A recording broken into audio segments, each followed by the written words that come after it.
Hi everyone, this is Holly. In this video I'll be making a soap using dried calendula petals.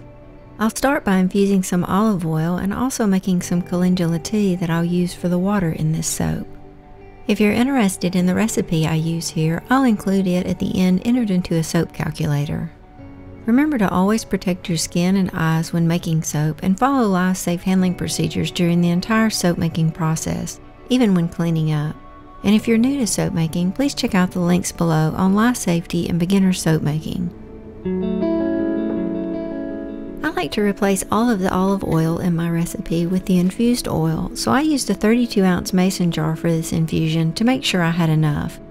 I added the dried petals and then filled the jar with olive oil.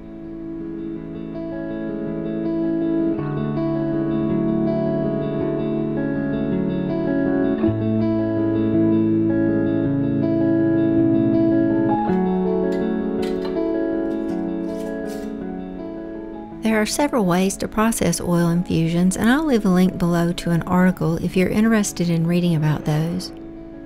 I prefer the quicker method of using warm water, either in a crock pot or in a pan on the stove set to its lowest temperature.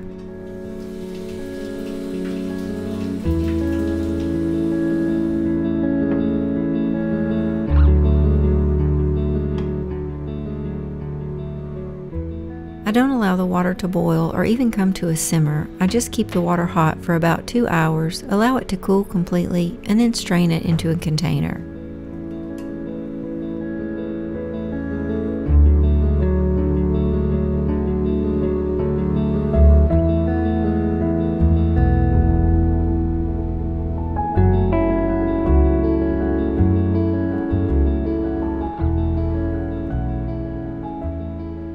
To make teas for soap making, I like to use a French coffee press.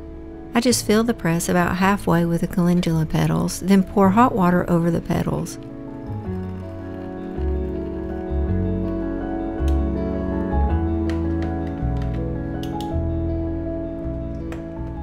I let the press sit for about 30 minutes, then press the petals into the bottom and transfer the tea to a clean container to cool.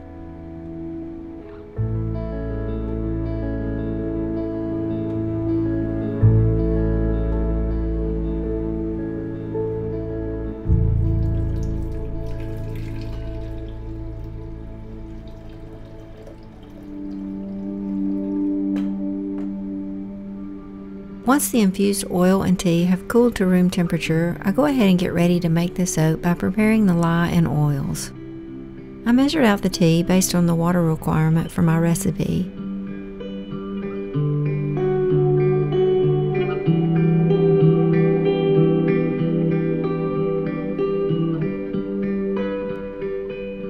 When mixing lye, be sure to work in a well-ventilated area and don't stand directly over the lye container.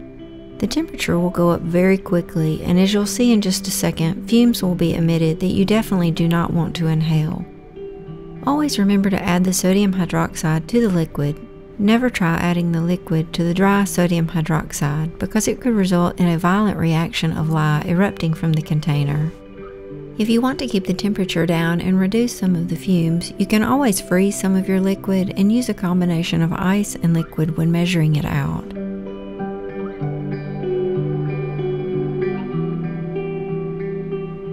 Once the temperature started to lower and I was sure the sodium hydroxide had completely dissolved, I set the lye aside to cool down and prepared the oils.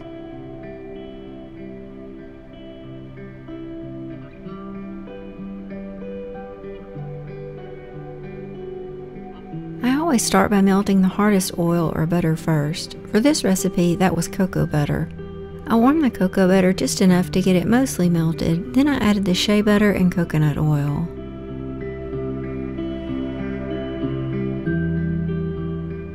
While they finished melting, I measured out the liquid oils, starting with the Calendula Infused Olive Oil, followed by avocado oil, and finally castor oil.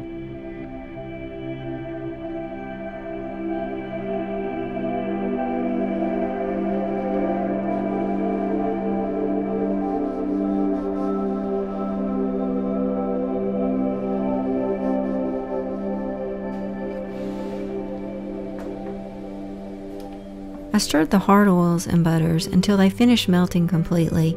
Then I pour them into the liquid oils.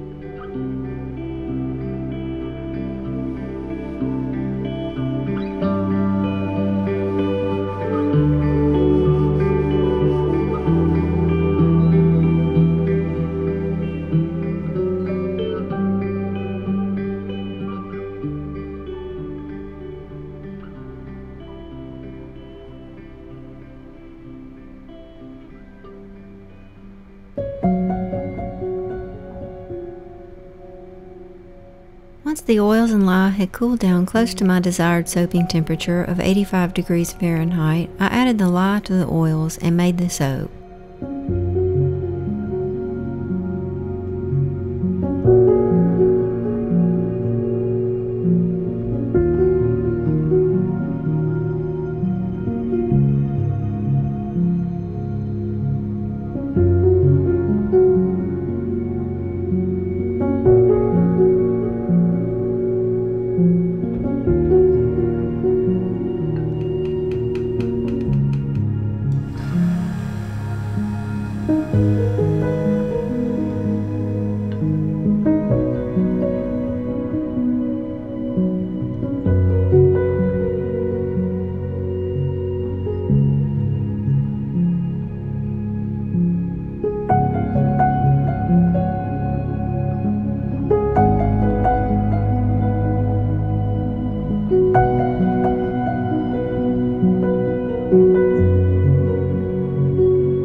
I used a spoon here to go back and forth and remove any air pockets.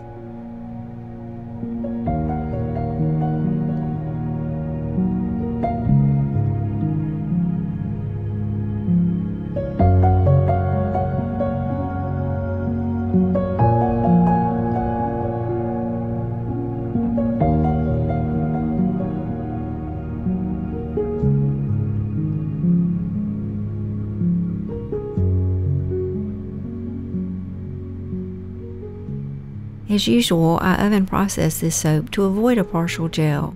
I like the soap to gel completely so it has an even color, and it allows me to unmold the soap a bit sooner.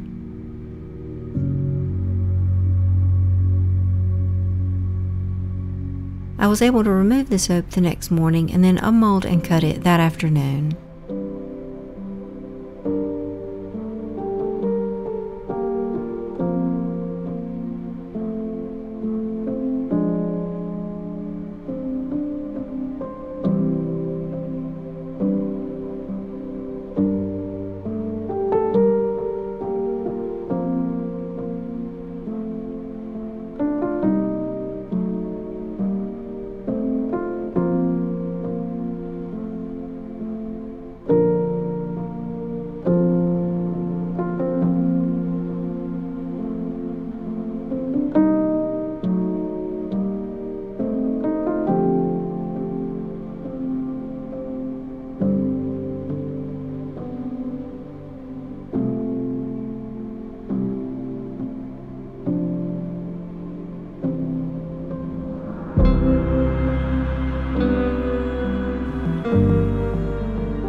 Just a quick reminder about the Soap Calc recipe calculator.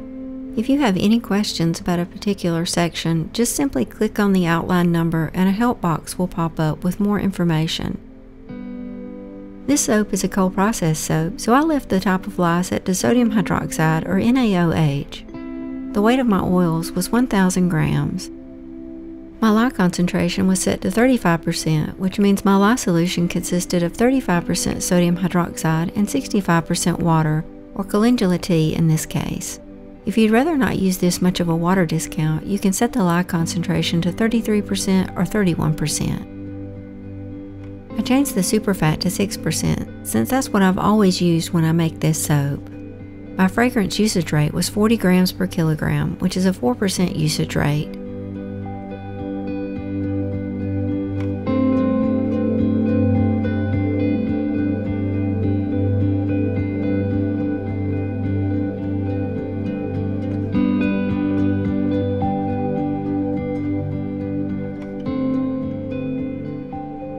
Once you have all the oil percentages entered, you can calculate the recipe and then choose to view or print it.